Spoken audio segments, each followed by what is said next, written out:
മതി മതി മതി മോളെ, മതിയെന്ന്. നിങ്ങളും ഇരുന്ന് കഴിക്കും മക്കളെ. മുല്ലാക്ക് കഴിച്ചിട്ട് ഞങ്ങൾ കഴിച്ചോളാം. മോളെ, ഫാദറും ബാലനും ദുബായിലെത്തുമ്പോ ഞമ്മക്കൊരു എഴുത്തയക്കാം. എന്തിനാന്നല്ലേ, ഈ മറിയാമ്മന്റെ കെട്ടിയ വീഡിയോ ഉണ്ടല്ലോ, അല്ല റെപ്പായി, അവൻ ഒരു വീഡിയോ അല്ലേ കൊണ്ടുവന്നിട്ടുള്ളൂ അല്ലേ? ഫാദറും ബാലനും വരുമ്പോ ഒരു 10 വീഡിയോ കൊണ്ടുവന്നിട്ട് ഈ മുറ്റത്ത് നിരത്തി വെച്ചിട്ട് ഇവിടുത്തെ പാവപ്പെട്ട എല്ലാ കുട്ടികളെയും വിളിച്ചിട്ട് കാണിച്ചോളൂ. ബാപ്പ എങ്ങനെയെങ്കിലും ഒന്ന് ദുബായിൽ എത്തിക്കോട്ടെ മുല്ലാക്ക. അവിടെ ചെന്ന് ഇറങ്ങി കാണുമ്പോളെ, ദുബായ് എന്ന് പറഞ്ഞ ഒന്ന് കാണേണ്ട നാടാണ്. അവിടുത്തെ കൊച്ചു കുട്ടികൾക്കൊക്കെ കൊടുക്കുന്നത് സ്വർണ്ണ ബിസ്ക്കറ്റാണ്. ഏതോ പിള്ളേര് കടിച്ച് വലിച്ചെറിഞ്ഞാണ് ഈ റെപ്പായി പെറുക്കി കൊണ്ടുവന്ന ആളുകൾ പറയുന്നത്. ചിരിക്കണ്ട, ചിരിക്കൊന്നും വേണ്ട. ദുബായ് എന്ന് പറഞ്ഞ ഒരു വിശേഷപ്പെട്ട നാടാണ്. ഈ നമ്മളെ തേങ്ങണ്ടിയും വെളിച്ചെണ്ണ വെക്കില്ലേ, അവിടെ കെന്റിന്നല്ലേ മുക്കിയെടുക്കണത്. മുല്ലാക്ക പറയണത് കേട്ടാ എല്ലാം നേരിട്ട് പോയി കണ്ട പോലെ തോന്നണേ. ഏയ്, നമ്മള് നേരിട്ട് കണ്ടിട്ടില്ല. ഇതെല്ലാം പടച്ചോ നമ്മളെ സ്വപ്നത്തിൽ കാണിച്ചു തന്നല്ലേ. ഇത് പോയോ?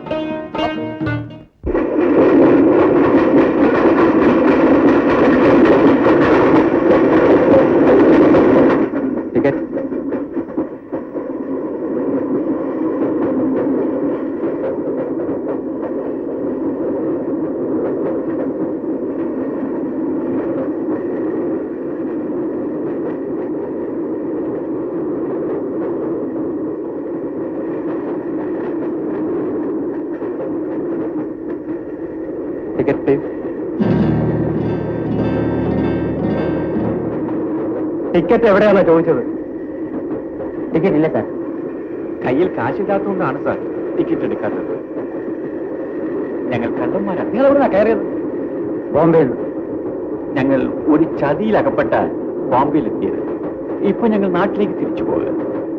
അടുത്ത സ്റ്റേഷനിൽ ചെല്ലുമ്പോ ഇവരെ പോലീസിൽ ഏൽപ്പിച്ചത്.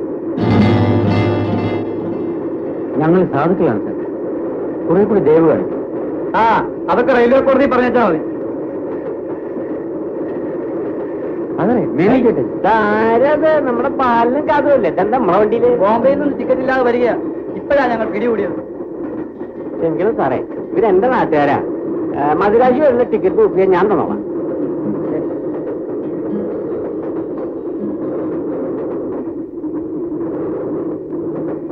മേനോൻ ചേട്ടൻ ചെയ്ത ഉപകാരം ഞങ്ങൾ ഒരിക്കലും മറക്കില്ല. അതൊക്കെ ഇരിക്കട്ടെ, നിങ്ങൾ എന്തിനാ ബോംബെയിൽ വന്നത്? ഞങ്ങൾ ദുബായിൽ കൊണ്ടുപോകാന്ന് പറഞ്ഞ് ഒരു ദ്രോഹി അവിടെ കൂട്ടിക്കൊണ്ടുപോയി. എന്നിട്ട് അവൻ ഞങ്ങളെ പറ്റിച്ചിട്ട് കടന്നു.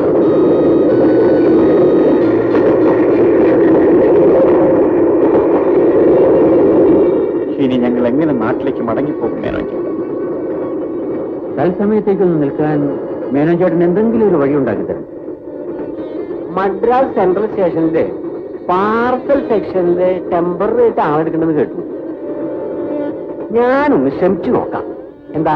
വലിയ ഉപകാരം.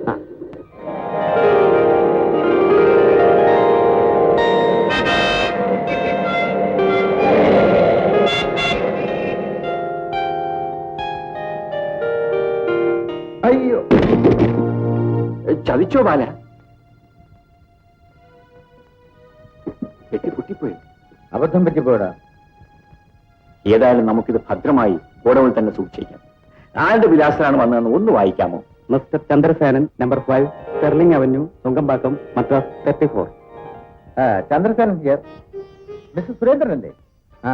ഞാൻ പിന്നെ വിളിച്ചത്, നാളെ എനിക്കൊരു വലിയ എൻഗേജ്മെന്റ് ഉണ്ട്. അതുകൊണ്ട് ഗുരുവായൂരുള്ള മാരേജ് എനിക്ക് അറ്റൻഡ് ചെയ്യാൻ പറ്റില്ല. നിങ്ങൾ ഫാമിലി ആയിട്ടാണല്ലോ പോകുന്നത്. അപ്പോ എന്റെ വൈഫിനെയും കുഞ്ഞിനെയും നിങ്ങളുടെ കൂടെ അയക്കാനാണ് ഞാൻ തീരുമാനിച്ചത്. ഓക്കെ, ബുദ്ധിമുട്ടില്ലല്ലോ? Thank you. മോൻ റെഡിയായോ? Very good. വേലപ്പാ,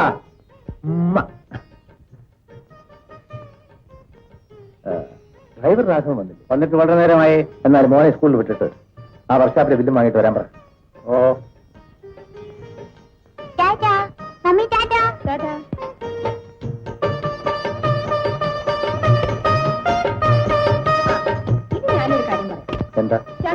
വരുന്നില്ലെങ്കിൽ വിവാഹത്തിന് ഞാനും പോകുന്നില്ല. എനിക്ക് വരാൻ കഴിയുമെങ്കിൽ ഞാൻ വരില്ലേ? നമുക്ക് വളരെ വേണ്ടപ്പെട്ടവരുടെ കാര്യമായതുകൊണ്ടാണ് ഞാൻ നിന്നെ അയക്കാമെന്ന് തീരുമാനിച്ചത്. എങ്കിലും ഒരു എങ്കിലുമില്ല. എഞ്ചിനീയർ സുരേന്ദ്രനും കുടുംബമുണ്ട്. അവരുടെ കമ്പാർട്ട്മെന്റിൽ തന്നെയാണ് നിനക്കും മോനും ഞാൻ ടിക്കറ്റ് റിസർവ് ചെയ്തത്.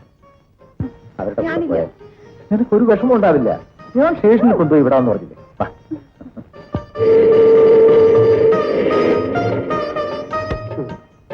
വാ മോനെ വാ.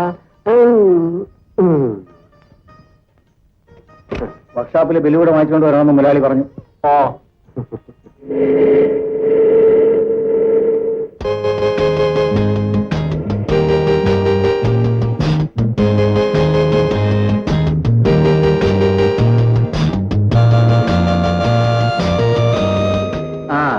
രാഘവ, നീ ഞങ്ങൾ റെയിൽവേ സ്റ്റേഷനിൽ വിട്ടിട്ട് ആ പാർസൽ ഓഫീസിൽ പോയിട്ട് ആ പാർസൽ കളക്ട് ചെയ്യും. ശരി മുതലാളി. ഞാനങ്ങോട്ട് വന്നേക്കാം.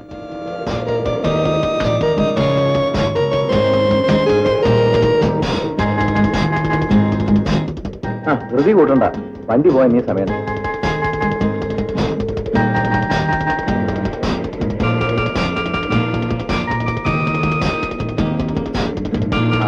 കാർ ഇവിടെ എവിടെയെങ്കിലും പാർക്ക് ചെയ്യാം. അപ്പൊ അങ്ങനെയാണ്.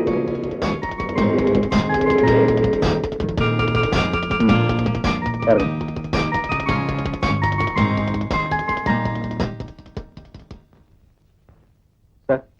ചന്ദ്രസേനൻ സാറിന്റെ പേരിലെ പെട്ടി വേണം സാർ. റെസീറ്റ്. പാല സാർ, ആ ബോക്സ് നമ്പർ 21 എടുത്തു കൊടുത്തേ. വരൂ. ആ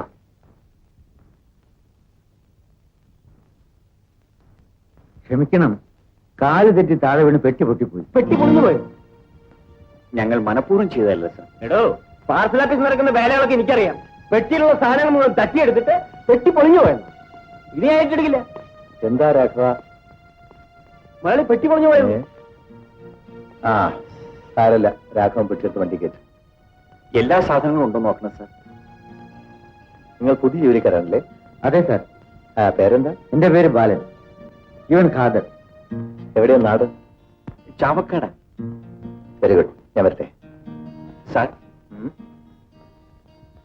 എന്താണ്? ഇവിടത്തെ ജോലി ഞങ്ങൾക്ക് സ്ഥിരമല്ല. അതുകൊണ്ട് സാറ് മനസ്സ് വെച്ചാൽ ഞങ്ങൾക്ക് കുറെ കൂടി നല്ലൊരു ജോലി. വെള്ളിയാഴ്ച രാവിലെ ഒരു 9 മണിയോടുകൂടി എന്റെ വീട്ടിലേക്ക് വരും. ഇതാ എന്റെ അഡ്രസ്. അയ്യോ വേണ്ട സാർ, വെച്ചോളൂ.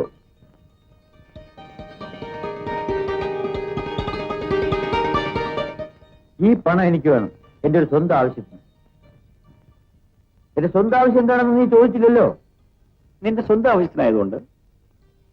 എന്റെ സ്വന്തം ആവശ്യത്തിനല്ല, നമ്മുടെ ആവശ്യത്തിന്. ഈ പണം ഇന്ന് തന്നെ നിന്റെ മക്കൾക്ക് അയച്ചു കൊടുക്കും. പാല, വാ.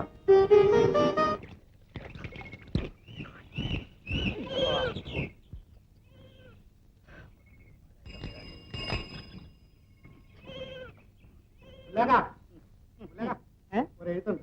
ആർക്ക്? ആധാർക്കാരുടെ വീട്ടിലേക്ക്. നമ്മൾ വരില്ല. ഈ പണം കൂടെ വെച്ചോ. അല്ല, മണിയോർക്കുണ്ട്. എന്നിട്ട് ഇങ്ങോട്ടൊന്ന് വെക്കട്ടെ. എവിടെയാണ്? ഇവിടെ ഇവിടെ. ഞാൻ ഇട്ടിക്കണല്ലോ. അതാ പിടിച്ച എന്നെ പെണ്ണ്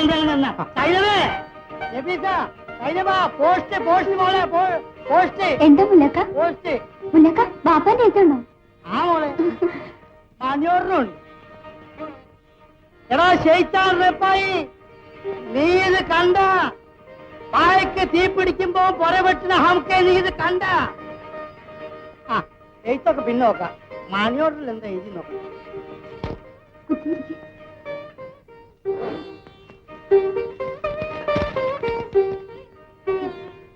സ്നേഹം നിറഞ്ഞ സൈനബയും നബീസയും മുല്ലാക്കയും വായിച്ചറിയുവാൻ അള്ളോ നമ്മളെ മറന്നിട്ടില്ല. ഞങ്ങൾ ഇന്നലെയാണ് ദുബായിലെത്തിയത്. അതെന്തത്ര താമസിച്ചത്? പ്ലെയിന് പഞ്ചറായി പോയി. ആ വായിക്കാം. വന്നിറങ്ങിയ ഉടനെ തന്നെ റെയിൽവേ കമ്പനിയിൽ ഞങ്ങൾക്ക് ജോലി കിട്ടി. അഡ്വാൻസായി കിട്ടിയ ശമ്പളമാണ് ഈ എഴുത്തിനോടൊപ്പം അയക്കുന്നത് കണ്ട മക്കളെ, വേല കിട്ടുന്നതിന് മുമ്പ് കൂലി. അതാണ് ഈ ദുബായ് നാടിന്റെ ഒരു വിശേഷം. വായിക്കാം.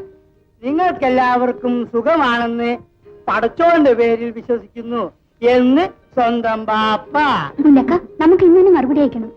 അതിനെന്താ ഇപ്പൊ തന്നെ അയക്കാലോ? അല്ല, അങ്ങോട്ട് ഇതാണുള്ള വിലാസം ഇതിൽ കാണുന്നില്ലല്ലോ.